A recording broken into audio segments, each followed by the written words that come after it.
Hey, fellow comic book fans. Today we're talking about The Magic Order number 4.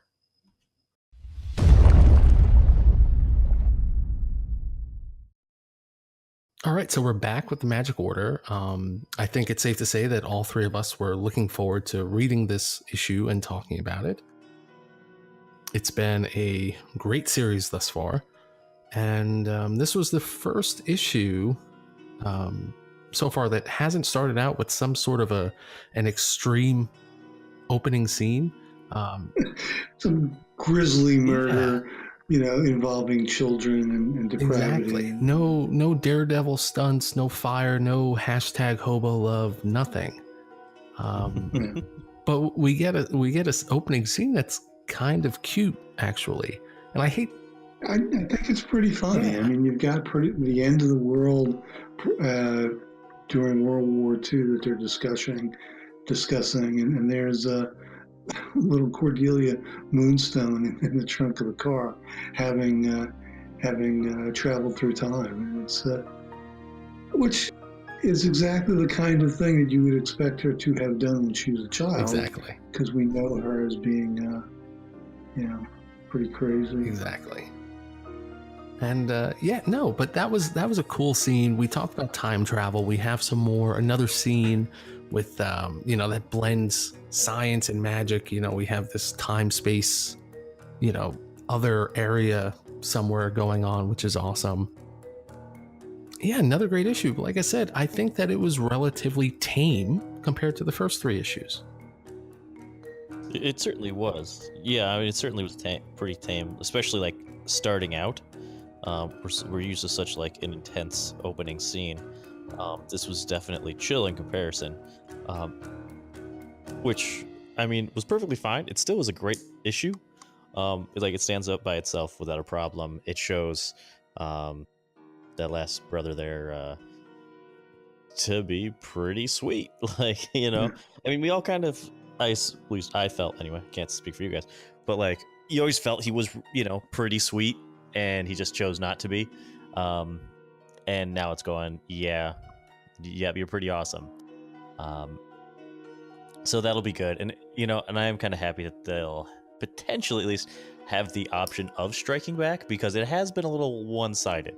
It has. Yeah. So I'm hoping to see some, sweet magic using on their side, essentially, to mess with them. Yeah, I think this is the turning point issue. Definitely.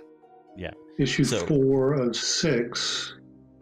So there's only 6 issues. So I mean, a lot can happen in 2 issues. But I'm like, oh no, it's I only have 2 issues left. So, I'm looking forward to it, even if it'll be sad. Yeah, I'm feeling that stress too, Ben. I'm like, wait a second. Especially at the end of this issue, I was like, hell yeah, here we go. Yeah, I'm ready for a fight. This is going to be epic. And then it's like, wait a second. We have 2 issues. Well, I think it's absolutely the calm before the storm. You have like the showdown in this fancy restaurant, between the Moonstones and Albany. And she just lays it down, forget it. No quarter will be given. And we're going to take everything and kill everybody.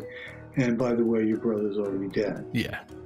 And what happens is this is the first time that they're unsuccessful in killing their target in one of the most dramatic ways possible. Yeah. And it's like, okay, I'm back, which is essentially Albany's worst nightmare. Which is great. Yeah. I did think it was interesting, though, that we didn't have the assassin show up here. I realized they sent the HOROLOGIUM or whatever monster after Gabriel, but the assassin wasn't there. So I wonder what would have happened if we had we'll find. I think they're saving it for later. Yeah, basically. Exactly. Oh, for sure. Yeah, I mean, Gabriel was retired, so they sent a huge monster, thinking it was enough. And it would have been enough for any of the previous ones anyway, most likely. But yeah, that was just the first miscalculation on Albany's part, and which would lead to, I think, probably a pretty wild next two issues. I think it's going to start and be nonstop action until the end.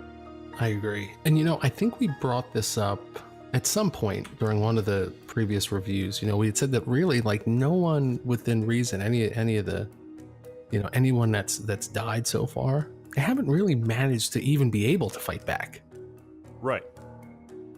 Last time his father sort of did. Yeah. Or at least he tried. Like obliterated at the same time. Yeah. Agreed. Some of them it was surprised in the beginning, but it was like, okay, you see it coming. Mm-hmm. No, agreed. It'd be different if he was just like, well, I did fine against it, and like, well, now it's not quite as cool, but yeah, so I see that, and I see that the reason behind it, but at the same time, I'm just like, I want their side to be comparable. So yeah, and what else I thought was really interesting? Not only was Gabriel kind of taken by surprise and still managed to win, but right after, like, he starts to just run the group. Yeah. He's like, I took care of the monster. Make sure you wipe everybody's memory. That's it. It's time to get down to business. Oh yeah, and well, the final panel is the hero pose. Yeah, he's in the center, pointing the wand. Yeah. Cordelia actually looking at engaged instead of like being wasted and stuff like that. And I forget what the brother's name is. Actually, looks like he's not inept as well. Well, I don't think he's inept, but he definitely has issues with his temper that makes him seem like not nearly as good. Yeah, but it seems like there's a team coalescing, which is pretty cool. I don't know though, guys. 2 more issues? That's just the arc. The intention, I'm pretty sure, is that there's going to be more arcs than the first one. It's been successful. We're certainly enjoying it, and this is part of the whole noir world. So they're not going to give up on it too quickly either. Yeah. So let's keep our fingers crossed that we get more after issue 6. But I would bet that we do. So that was the Magic Order number 4. If you've been reading so far, let us know what you think about the series. We are enjoying it very much. Make sure you like the video, hit subscribe, and as always, check out thebrazenbull.com for more great comic book content. Until next time. Adios. Bye.